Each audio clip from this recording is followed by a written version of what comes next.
international business machines, IBM, which this season has brought you Town Meetings of the World, CBS Reports, the National Health and Citizenship Tests, tonight presents Broadcast 13 in this distinguished series. This is not a crater on the moon.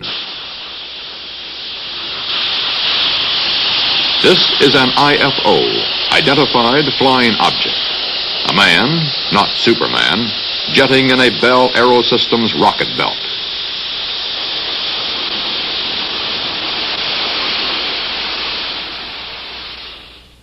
This is a UFO, Unidentified Flying Object, popularly called a flying saucer. To responsible scientists and photoanalysts, they are lenticular clouds, sundogs, planets, balloons, or mirages. First of all, the objects are not unidentified. We know what they are. Second, in most cases, they're not flying. And finally, in many cases, they are not even material objects. A real flying saucer looks like this, an Avro car manufactured in Canada, being test flown in 1961. Or like this free-flying air-cushioned vehicle being flown by its inventor, Professor Paul Moeller, in 1965. But UFO sightings persist, and skeptics often become confirmed believers. I've slowly come to the conclusion that there are such things as interplanetary spaceships. I'll have to stick my neck out and say that because I believe it at long last. Psychiatrists often call these reported UFO sightings illusions, hallucinations, self-delusions. I'm not saying that there aren't things in the sky that we don't know about. What I am saying is that when there's anything that one doesn't know about, then the mind fills it with a great mass of fantasy. And that most of what we're dealing with in these reports is almost certainly fantasy. Fact or fiction, myth, menace, or marsh gas. This is an age when scientific and technological developments are rapidly making yesterday's fiction fact. How much do we know? And how we know what we know is what tonight's CBS Reports is all about.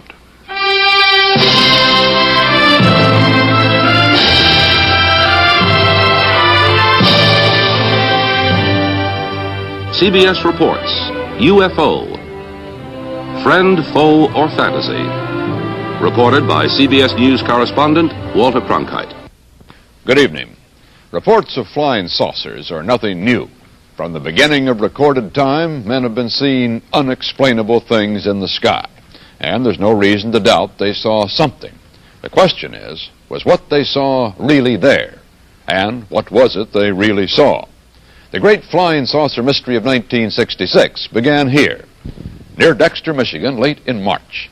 And before the month was out, flying saucers were being reported from New Jersey to California, from Colorado to Long Island, from Ohio to Georgia.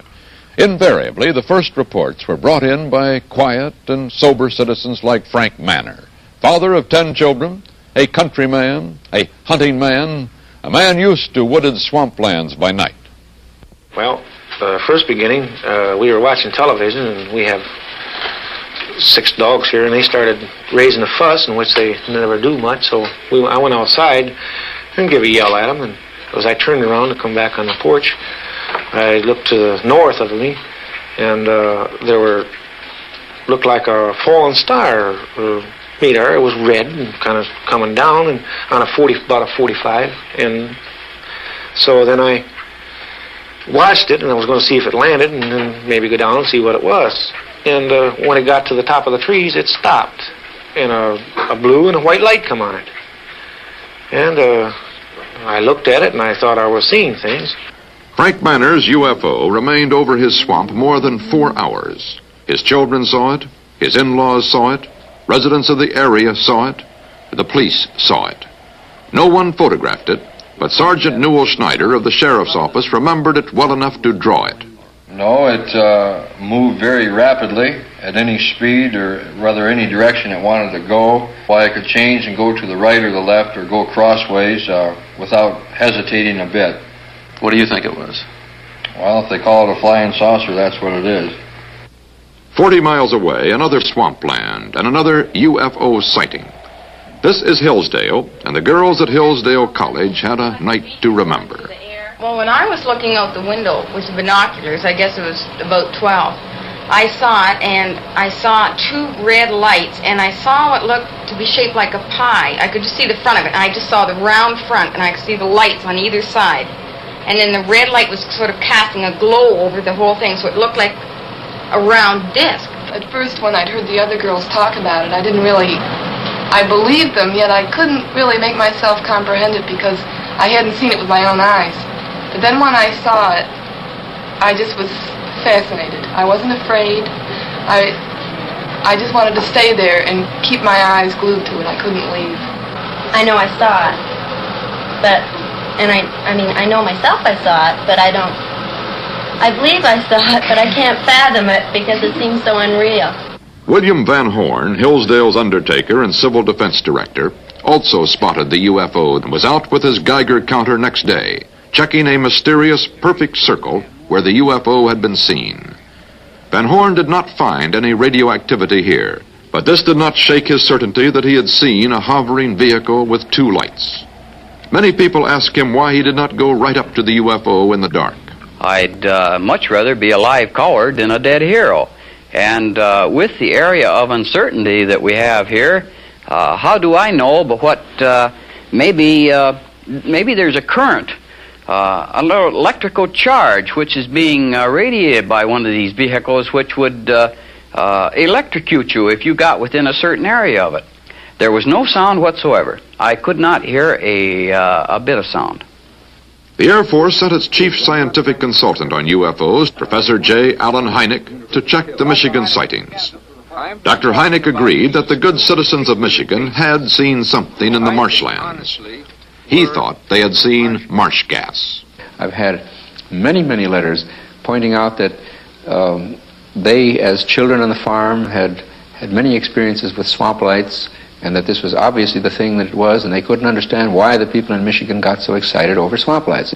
And the illusion of motion frequently is given by the fact that a little bit of swamp light appears here, it goes out, another one appears over here, that goes out then, but the illusion as viewed from a distance is that the objects have moved back and forth.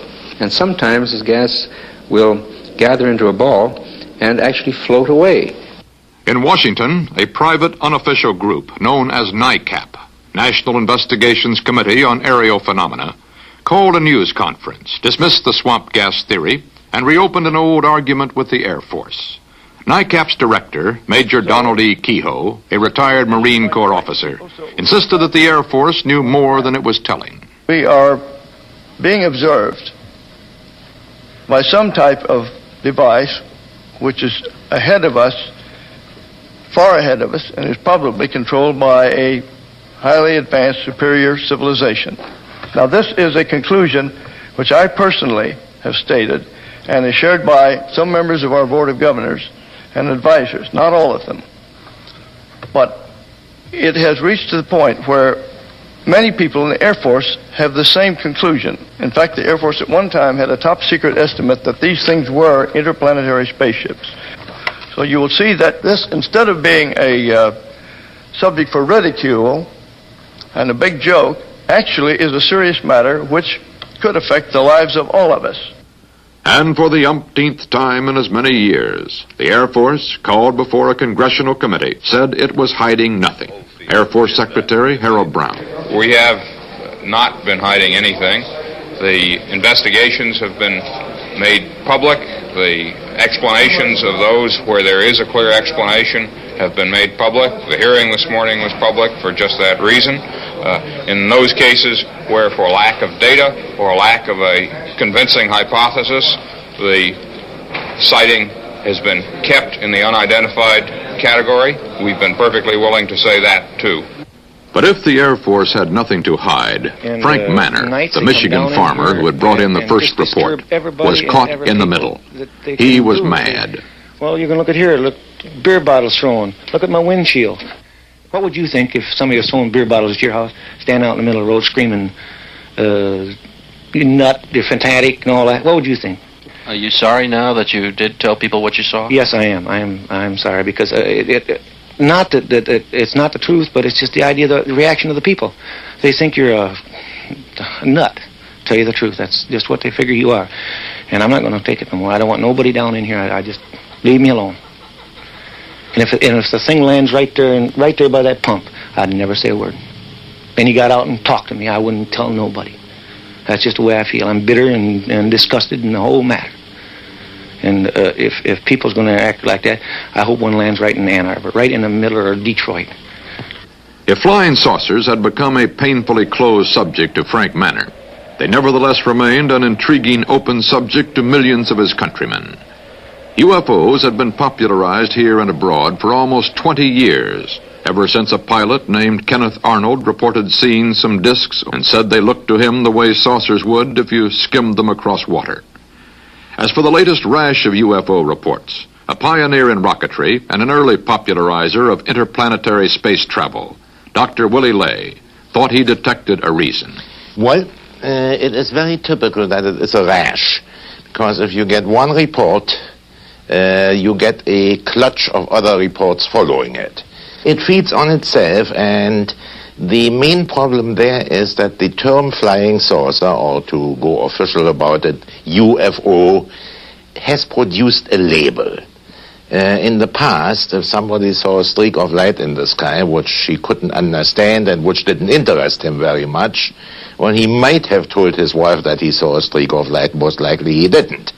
But now that he has a label to put to it, he comes home and tells his wife, his children, his neighbors, the policeman on duty, and a few other people that he saw a flying saucer.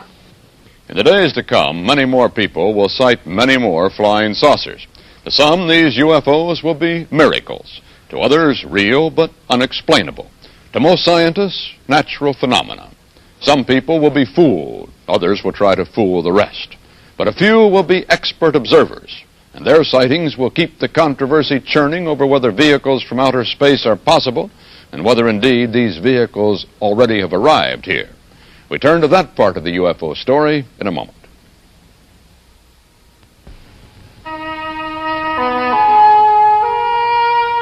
Here is a ritual that goes on night after night before each new term in high schools all over the land. This is scheduling. The fitting of courses to the needs of each student and the needs of each student to the new term's classes. These teachers and counselors are searching by trial and error for a schedule that works, trying out students and classes in combination after combination. Night after night, right up to the opening of school. But in this high school, where 2,000 students have their choice of more than 100 classes, this IBM computer tries out millions of combinations of students and classes and arrives at the optimum schedule in one afternoon. The process starts in a student counselor's office. Hi, Chair. If you're planning on a scientific career such as medicine, that may be physiology or biology too. The counselor analyzes where each student's abilities lie and where he needs direction. The counselor then simply marks the ideal courses for the student on one of these lists. These course requests go into the IBM computer. Already stored in its disk memory are related facts about each course, when it's given, how much space in the class. And here's the result. The most workable schedule for every student, coming up as a roster of each class for each teacher. That's one of the jobs the computer does for the teacher. From the indicative to the subjunctive moods. Also, you've got about 10 minutes left. The computer also scores tests and supplies more information from them, not only grades, but where each student stands in the class, where the class stands in the state, and the state in the nation. What'd you get, Jim? I got an A. This computer information gives teachers a better idea where more work is needed. The computer also stores grades from the teacher, plus comments on each student. All this information is processed and served back as reports for parents. And as a complete record for counselors on which to base more accurate guidance. with your 40th percentile score number. The IBM Secondary School Computer System, giving our teachers a better opportunity to know and help each and every individual student.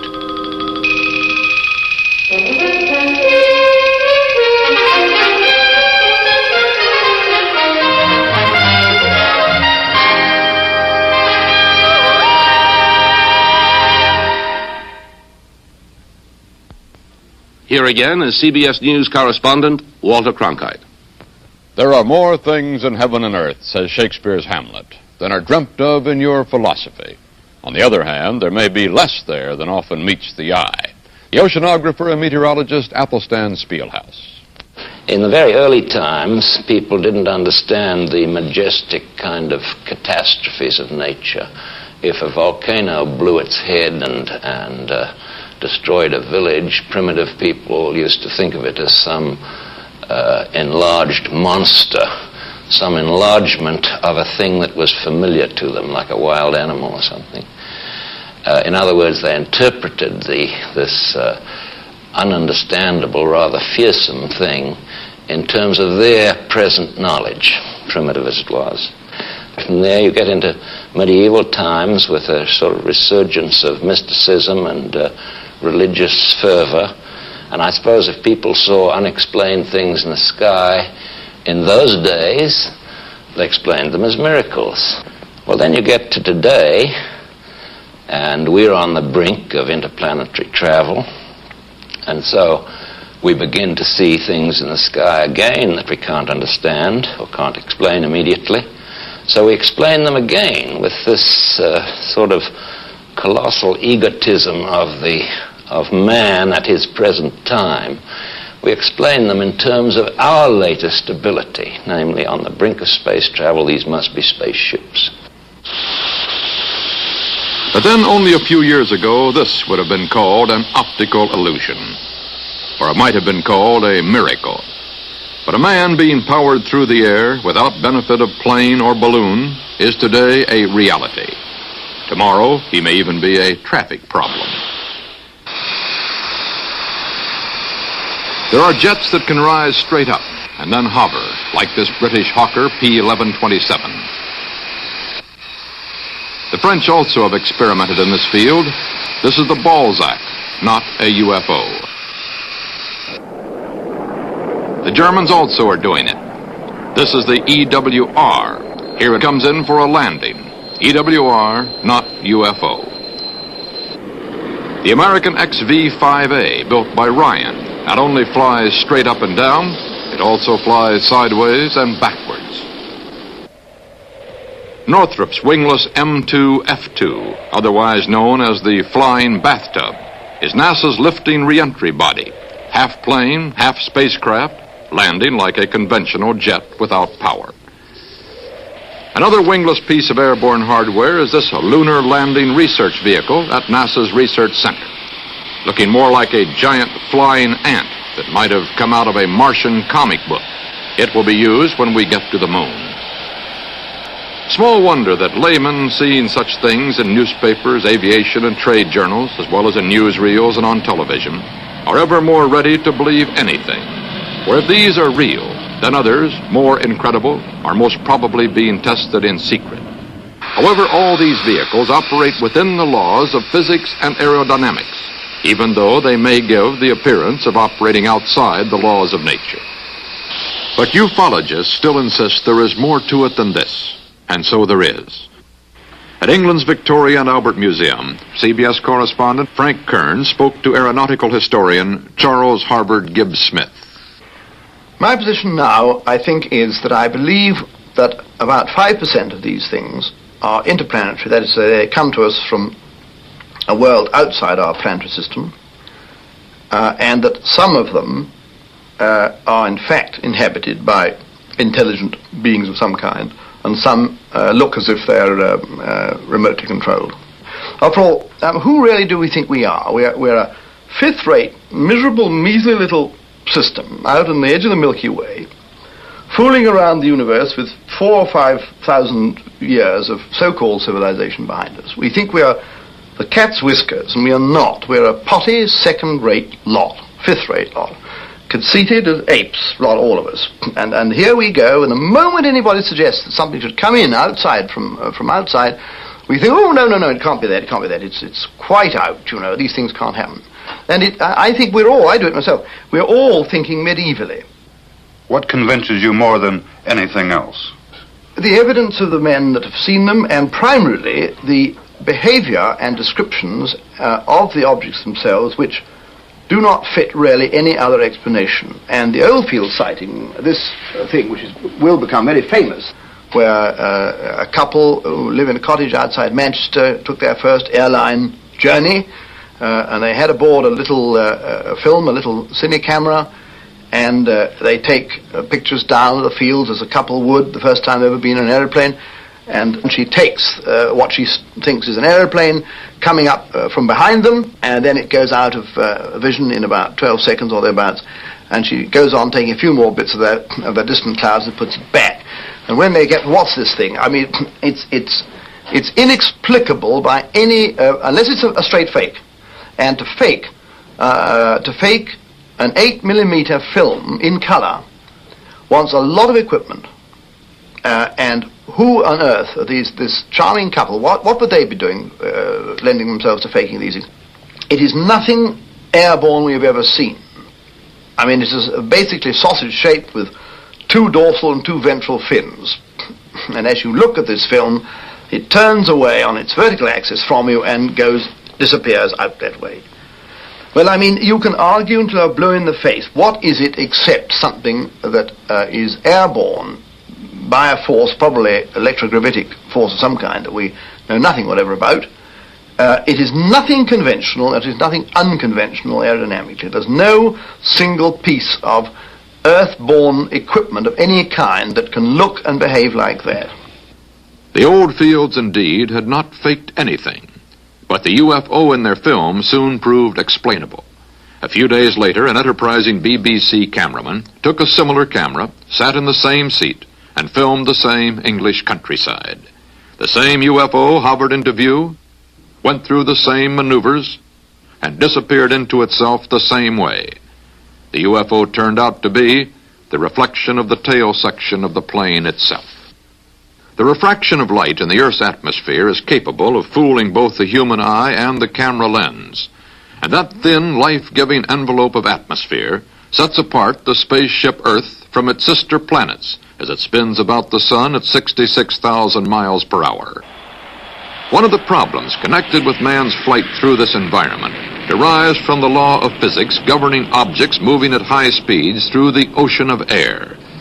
Aircraft moving at high speeds pierce the air compressed before the plane's wing. A shock wave results.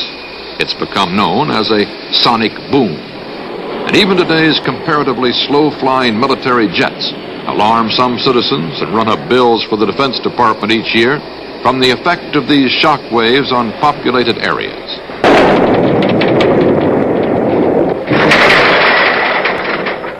Question: why have no UFOs ever created an identical phenomenon when they're reported moving at speeds far in excess of jet planes, as this film made by Mrs. Madeline Rotifer in 1965 purports to show?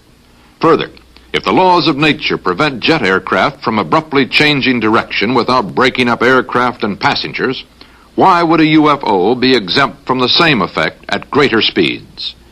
The answer of most scientists is that we are not dealing with material objects from outer space at all, but with lights, reflections, and natural phenomena.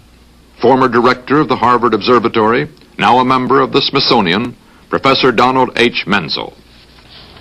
Many people looking up into the sky can see a bright object on the horizon. They think that this object is a UFO, when actually, as we scientists know, it can be an effect of the Earth's atmosphere, that through a layer of hot air that is entrapped above a layer of cold air near the ground, we get an effect which we call a mirage. Now, to demonstrate this, I have a sort of Earth's atmosphere in this jar. This is a layer of benzene, which is a very high index of refraction, and it acts like a layer of cold air. And I am now putting on top of it, floating on it, a layer of acetone, which is a layer of liquid of lesser refractive index. It acts like a layer of hot air. On the screen we will see a bright light that's being projected from the ground level here and passing through the acetone on the benzene. And now we will turn out the lights. You see on the screen that the bright spot of light that was originally traversing this artificial atmosphere and appeared at the top of the screen gradually dims. And a line of colored light streams out down below this spot. And finally, the spot near the top of the screen disappears, and we see instead a beautifully colored and rapidly moving spot. The colors are due to refraction. The red color sometimes is attributed to the presence of a rapidly moving jet. The blue color is sometimes interpreted as motion toward the observer. It's all an effect of a mirage. And yet this has been reported again and again by experienced pilots who have thought that they were being attacked by a UFO from outer space. This is a type of sundog. Ice crystals in an otherwise transparent atmosphere reflect light from the sun, and it produces a saucer-shaped body that can maneuver, rush in toward the plane, or sometimes move rapidly away as the density of ice crystals thins out. There are brilliant meteors, the shooting stars that flash through the sky. There are many cases on record where a pilot and a co-pilot have seen the identical flare in front of their plane, and one of them has pulled up the plane abruptly in an attempt to maneuver to miss it, when actually the other pilot claimed that it was an object 70 or 100 miles away, which actually it was. In addition to mirages in the atmosphere, many physical objects in the air have been taken for saucers, like this translucent balloon that can carry instruments up to 100,000 feet. Birds, kites, pieces of paper, and the planets have often been claimed as UFOs. But a little bit of logic goes a long way for those who wish to be persuaded, as we shall see in a moment.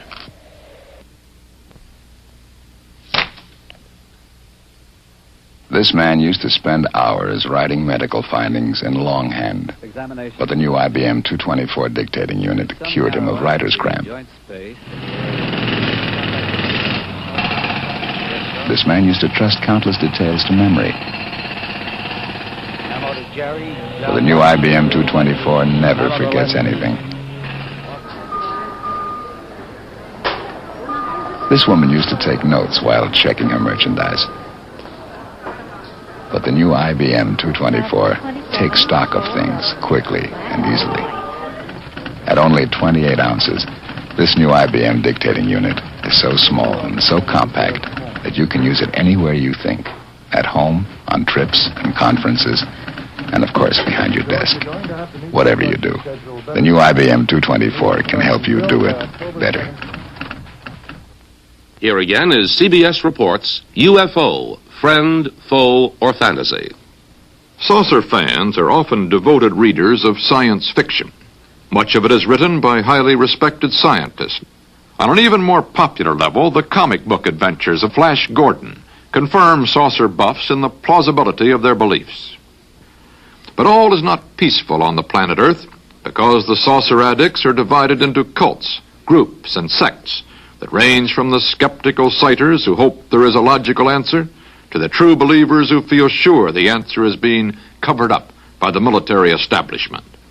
Perhaps the farthest out group is made up of the contactees. They have met, talked to, or even ridden with visitors from outer space. Here at Giant Rock in California's high desert country, one of the pioneer contactees, George Van Tassel, talked to CBS News correspondent Bill Stout. We're riding on a electrostatic magnetic ship right now on the Earth, doing 66,000 miles an hour right now in an orbit around the sun, and we're all astronauts in that respect. Have you ever gone up close enough to touch one, to see what was inside?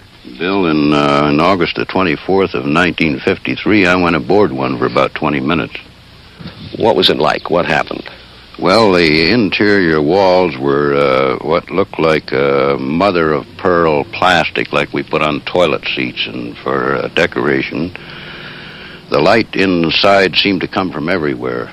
The instrument panel wasn't like anything I'd ever seen before, and all of my years since 1927 in the air game. And they had a compartment in the wall which both cleans and deodorizes their clothes by some light process, which required no water, soap, or detergents, or a washing machine. Giant Rock, for the last 10 years, has been the Plymouth Rock of the saucer age.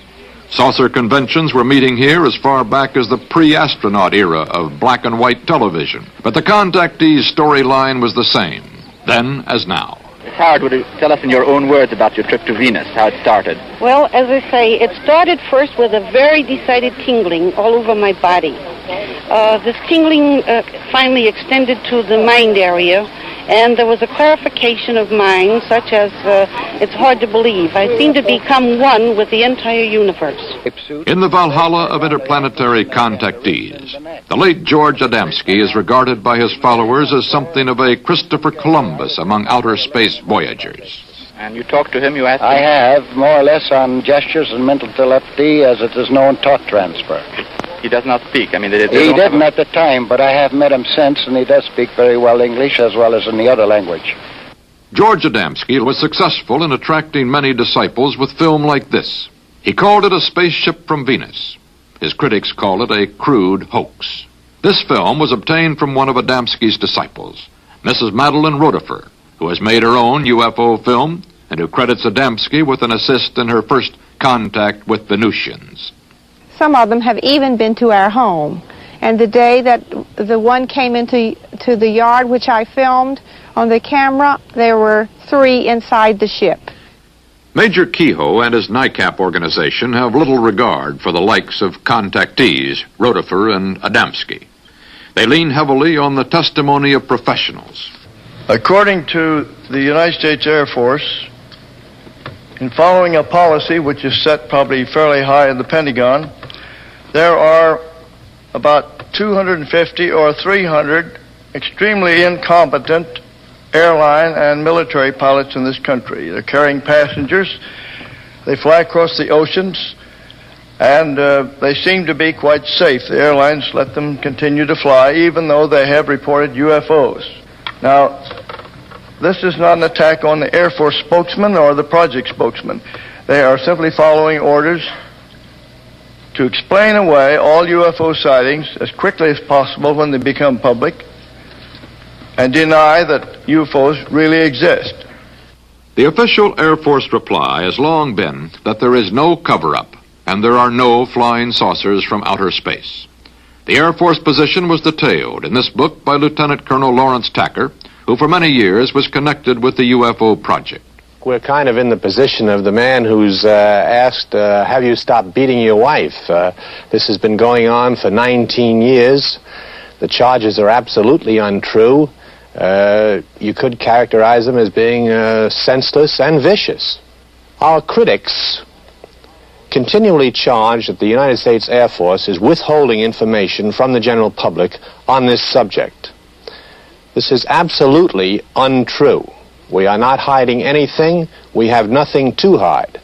There is nothing in Air Force files, in either the classified files or the unclassified files, that come to a conclusion that spaceships have visited the Earth. The Air Force Investigative Unit is known as Project Blue Book. UFO reports, hoax or serious sightings, wind up here at Wright-Patterson Airfield in Dayton, Ohio. It has studied over 10,000 UFO sightings and found explanations for most of them. But about 650 remain unidentified. Not enough information to explain them. The hoaxes, however, are easy to explain. A rocket nose cone turns out to be a magnesium anode used by water companies to protect their pipes. A rock from outer space, actually fused by a high-tension line which shorted out. The finders said this was food from outer space. The Food and Drug Administration analyzed it as old-fashioned buckwheat cakes. Hoaxes are easy to discount. But the Air Force insists it treats serious reports seriously. Chief Scientific Consultant of Project Blue Book is Professor J. Allen Hynek, head of the Dearborn Observatory at Northwestern University. He took on the assignment 18 years ago. He talked with Joseph Wershba of CBS Reports. Is it in the realm of possibility that there are spaceships someplace in this universe? Well, if you put it in the word, use the word possibility and not probability, then I would have to say, I think as any scientist would have to say, it is certainly possible, yes. But I think we must always distinguish between the two terms possible and probable. A thing may be scientifically possible, but the probability of its occurring may be extremely small, you see. To this time, there is no proof that I would consider valid scientific proof that we have been visited by spaceships. I would say the great majority are balloons, meteors, satellites, aircraft seen with the sun glinting off of them, and birds. And then you get into a host of minor things. But in general, you can say that the IFOs, the identified ones, have turned out to be generally quite usual things seen under unusual circumstances or surprising circumstances. It's a global thing. What it is, please don't ask me. I'm still puzzled. You might call me a study in puzzlement. But that among the tremendous noise or static or crud or whatever you want to call it of tremendous number of unreliable reports that are easily explained, there is this residue of most interesting cases that intrigue me in the same way that a good mystery story intrigues me, and I'd like to get the solution. I don't think it is space people, although I would be delighted if it turned out that way, because as an astronomer, I think it would make astronomy even more interesting than it is. And as far as the Air Force is concerned, I can't speak for them, of course, but I should imagine that if the existence of spacecraft were really established, it would really increase the appropriations of the Air Force. But how do you answer the people who are pretty competent, careful, cautious, probing people, pilots, radar trackers? Those are particularly the people that I like to talk to, because they understand what angular rates are, they understand scientific terminology. I can ask them, what was the altitude and azimuth when you first saw it? What was its azimuth and altitude when it disappeared? What was its angular acceleration? They can give you an intelligent answer to a thing like that. What is your answer to the people who are sure there are spaceships and they say that you and the Air Force are in cahoots? Well, first of all, this business about being in cahoots is just simply a downright falsehood. And if they insist that space vehicles exist, I say, oh, fine, the burden of proof is on you. How thin is the dividing line between science and science fiction? What do we know of outer space? Is there anyone out there? And are they headed our way? That part of the story in a moment. Let's try a speed of, say, 10 knots and a rudder angle of 27 degrees. And check on that tactical diameter. These Navy men are asking a machine to solve a most intricate problem.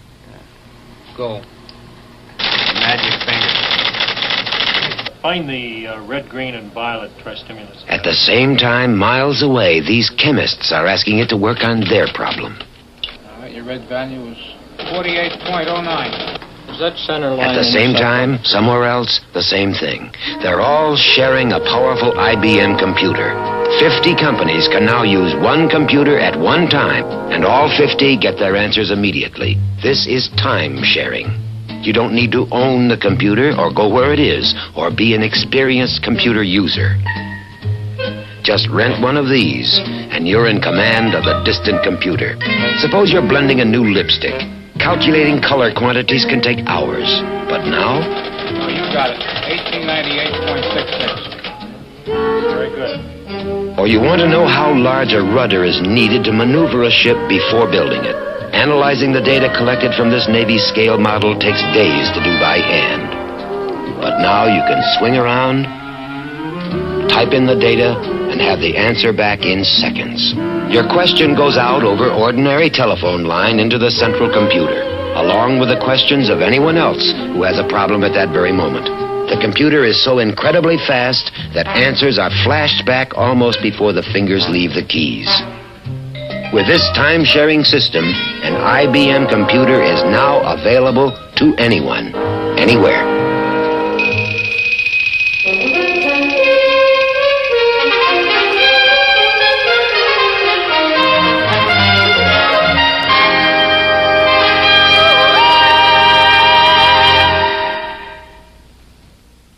CBS reports UFO, friend, foe, or fantasy continues with Walter Cronkite. Much of science, when we look at it close up, looks like fiction.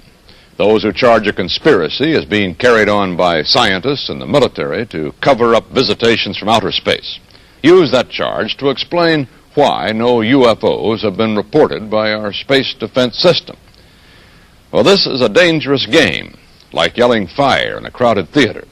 For in this hydrogen bomb and missile age, the Air Force has the job of turning the unidentified into identified objects in a matter of moments. There's no time for theory and conjecture, because any unidentified object would sound warning klaxons around the world. Thousands of people would have to know about it instantly. It's literally true that what we don't know could kill us. CBS News correspondent Bill Stout reports from Colorado Springs. This is where they watch everything that flies over or close to North America. The Combat Operations Center for NORAD, the North American Air Defense Command. Thousands of items of information pour in here from radar stations, outposts, ships, and aircraft scattered all across the hemisphere. Data that's sorted and displayed on this screen. All routine flights, commercial and private, are filtered out. Those of special interest to air defense are shown as arrows. Yellow is the Strategic Air Command. Green is for special interest flights, such as President Johnson's plane. Orange is unknown. After they're identified, that color is changed. Red is hostile, a color used so far only in practice. All this and much more goes into the decisions that are made right here in this room. A 24-hour watch kept by men of the Air Force, Army, Navy, and Canada. They see everything that's in the sky. They have to. And one of them is Captain Gary Reese, an Air Force radar officer with the Air Defense Command. Is that right, Captain? You see everything that's up there? Yes, that's right, Bill. With the characteristics of our present radar system, any object which has reflective surfaces and which stays within our radar coverage, which is virtually every square foot of the United States, will be painted on our radar screens. But how good are you, Captain? How large an object can you see? If it is reflective, and let's say larger than a watermelon as a crude example, and within our radar coverage, we should paint it. You talk about the reflective properties of an object in the sky. Is it possible, Captain, that there are things up there made of material your radar will not pick up? So far as we know, all flying objects are composed of materials which are aerodynamic and which do have a reflective surface upon which radar waves can be bounced. It's possible that there are other types of material, however, I doubt it. Has there ever been a report of a flying saucer, Captain, that was translated into hard information right here, a plot on the board in this room? I don't think so, Bill, for the reason that these sightings have never been substantiated and could not be translated into hard radar return figures. There have been sightings then, but they turned out to be other things, airplanes or balloons. But never a saucer. You see everything up to roughly 100,000 feet? Yes, that's right, up to approximately 100,000 feet, at which point the space tracking network takes over. The Space Tracking Network, also in Colorado Springs, is charged with tracking and logging every object that moves in space around the Earth, from 100,000 feet to 2,000 miles. Bill Stout asked Major Albert Morse just how good the surveillance is. As an example of some of our precision, we have here a photo of an object re-entering the Earth's atmosphere. Through our programs, we were able to predict a precise time that this was going to happen and notified a particular agency who then went out with a camera and was able to obtain this photograph. What altitude? This is just entering the Earth's atmosphere somewhere around 400,000 feet. In keeping track on this board, you follow not only ours, but Russian, Canadian, French? Yes, sir. Everything that has been launched so far. Could there be objects in the heavens that you cannot see? Yes, sir, there possibly could be. However, if they do have a reflectivity to a radar and obey the physical properties, these can be tracked by our system. How far out can you see, and how small an object could you see? Well, our general limits are a 1 square meter target at approximately 2,000 nautical miles. If radar has not picked up any UFOs, what then of the argument that they are not made of earthly material sensitive to radar reflections? Well, most saucer sightings report bright lights, which should be picked up by cameras and light-sensitive film. The Smithsonian Astrophysical Observatory has a network of 16 automatic camera stations in the Midwestern United States that covers approximately 300,000 square miles of sky. We asked Dr. Robert McCroskey, director of SAO's Prairie Meteorite Network, to show us how it works. This is a 1/6 model. The actual building is 6 feet by 6 feet. It has in it 4 cameras which peer through the windows in the roof. These are aerial mapping cameras. They have 45 degrees from center to corner. Between the 4 cameras, they cover essentially the entire sky above 10 degrees elevation. The station is operated automatically. It is turned on at nightfall by these light sensors and turned off again shortly before dawn. And during this time, it photographs continuously. The cameras hold about 6 weeks' supply of film. It's recovered each week and returned to us. The exposed portion is returned each week to us. We have a photograph here of an extremely bright object that occurred last November. You see the meteor stretched along a straight line. It is broken every 20th of a second by a shutter. The shutter breaks permit us to determine the velocity and then the orbit of the body.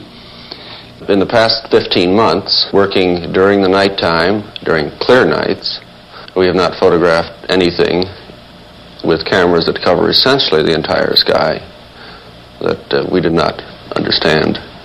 Dr. McCroskey, does the Smithsonian have other networks that feed information into the whole system? Yes, we have the satellite tracking network, which is 12 stations about the world. At each of these stations we have a large specialized camera for tracking satellites. This is a model of one of them here. In size, it's about 10 feet high. The aperture is 20 inches. It's f.8. This camera is built so that it is possible for it to track along the trajectory of a satellite and can, in fact, photograph a 6-inch shiny sphere at the distance of the moon. At the distance of the moon? Yes. Could you show me a picture of something that's come from that kind of camera? Yes, not a meteor photograph, but one of a satellite, in fact, 2 satellites. This is the Gemini rendezvous when the 2 Gemini capsules were within about 3 miles of each other. But in all of the pictures that you've ever seen also from this type of device, again, nothing has ever shown up in any of them that somebody would call an unidentified flying object. It's not that we would call an unidentified flying object, no. Since there are no bogies on radar that can remain unknown for long, and there is no photographic evidence, let's go farther out. The expanding knowledge of what lies beyond our planet has made it respectable to speculate about the possibility of life elsewhere. But that knowledge also makes it more difficult to conceive of interstellar space vehicles. Instrumented space probes like Mariner, flying by Venus and taking pictures of the surface of Mars. Radar signals from Earth bounced off planetary surfaces and monitored on giant antennae like these have thus far tended to confirm that if there is life there at all, it is in elementary form, not the sort to construct UFOs for exploration of Earth. As for what lies beyond our planetary system, it's well to remember that our sun is a tiny star placed near the edge of our galaxy, the Milky Way. Each of these nebulae are composed of millions of suns which might have their own planetary systems where life at various stages of development might exist. But the nearest star, like our sun, is Proxima Centauri. It is 1,000,000 times farther away from Earth than the nearest planet. If it had planets around it and was inhabited by intelligent beings capable of travel through the galaxy, they would have to construct spaceships that traveled at 670 million miles per hour, the speed of light. A round trip from the vicinity of Proxima Centauri to Earth would take more than 8.5 years of Earth time. So those scientists who are inclined to think the universe may abound in intelligent life tend to believe that God's quarantine, as some of them call the distance which separates us, will make radio signals the ultimate form of communication, not spaceships. Great electronic ears have enabled man to listen for electromagnetic signals from the farthest objects in the universe that have so far been detected. This one, 1,000 feet in diameter, in Arecibo in Puerto Rico, is operated by Cornell University for the Advanced Research Projects Agency and is engaged in a number of deep space and planetary projects. If we are not alone in the universe, instruments like this, pursuing carefully programmed listening exercises, may one day bring us a fateful message. The astronomers have long been the leading theorists on the possibility of life in outer space. Astronomer Carl Sagan is consultant to a current Air Force scientific panel. Astronomer Thornton Page was on a CIA committee that investigated UFO reports in 1952. Its conclusion? No evidence of UFOs. Our panel was expected to be, and I think was, objective in its approach and tried to evaluate all the reports without saying they're ridiculous in advance. That has been repeated quite recently, and that is a good reason for talking with Carl Sagan here, because he's in the same position that I was, being the only astronomer in a similar panel. There's not a single verified or checked out report which is at all connectable with the possibility of extraterrestrial life. It doesn't say that I think extraterrestrial life is impossible. Quite the contrary. I think that many of the stars in the sky have planetary systems. We know enough now about the origin of life to make it appear likely that life arises naturally on the vast bulk of these planets. It's possible, but by no means certain, that life on many of these planets evolves into beings which are as advanced as we, or more advanced. And I don't see any reason why we can't imagine that there are civilizations thousands or millions of years in advance of ourselves, capable of technical feats that we can hardly imagine. If you would believe, as the flying saucer cultists would have us believe, that the majority of the saucer reports are due to visitations, then you have a very strange situation. That means several spaceships are coming to the Earth over interstellar distances every day, as if all the anthropologists in the world were to converge on one of the Andaman Islands in the Indian Ocean because they just invented the fishnet there or something. I think it's much more reasonable if you want to speculate on the possibility of extraterrestrial intelligence, that there are very rare visits from extraterrestrials to the Earth. There's no evidence for this. I just say that's not implausible. But to have several visits a day, I think, is straining credulity. I think a key to what's behind the real belief in flying saucers is most easily obtained if you look at the contact myths. There are several hundred people in the United States who claim to have had personal contact with the inhabitants of flying saucers who have landed. And if you examine these myths, you find that there are some peculiar regularities. The inhabitants of saucers are benevolent. I mean, they're really concerned for our well-being. They're omnipotent, extremely powerful, omniscient, extremely knowledgeable, and they often wear long white robes. Now, this combination is something I've heard in another context. This isn't science, this is religion. And what I suspect is happening is this. We live in very unsettled times. It used to be possible to believe in a personal, benevolent, powerful, all-knowing God who cared about individuals who you could pray to. But now, there's very few people who really believe that, I think. science, for good or for ill, has destroyed a lot of the traditional theologies. And yet people have the same needs to believe that they always did, perhaps more so because of the times we live in. Well, the flying saucer myths are a really clever compromise. It's a way of having beings that come from the sky, that are worried about us, that are powerful, that are going to step in and prevent us from destroying ourselves, as we very well might, and yet have it in the cloak of science, so that no one can say nonsense that doesn't match science. It's all very pseudo-scientific. I would think that that at least for the contact myths, and probably for a lot of the events of people who just see things they don't understand flying overhead, that what's involved psychology and theology, and not so much the physical sciences. So, as we have seen, scientists think the evidence is mounting that life in some form exists elsewhere in the universe. But almost unanimously, they find no evidence that anything out there has come here. One thing is clear. You could not keep a spaceship a secret.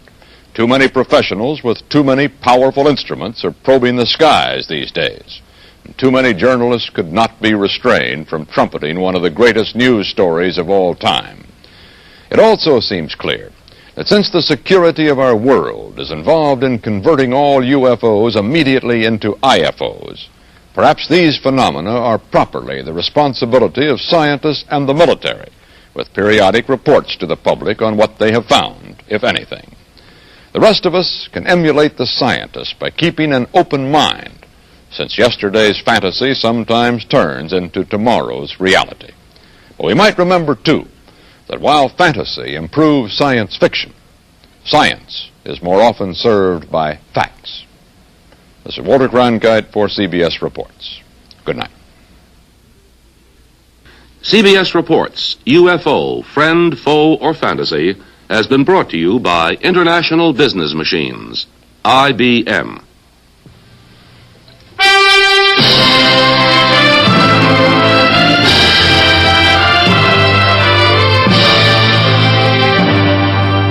CBS Reports, UFO, Friend, Foe, or Fantasy, was filmed and edited by the staff of CBS Reports under the supervision and control of CBS News.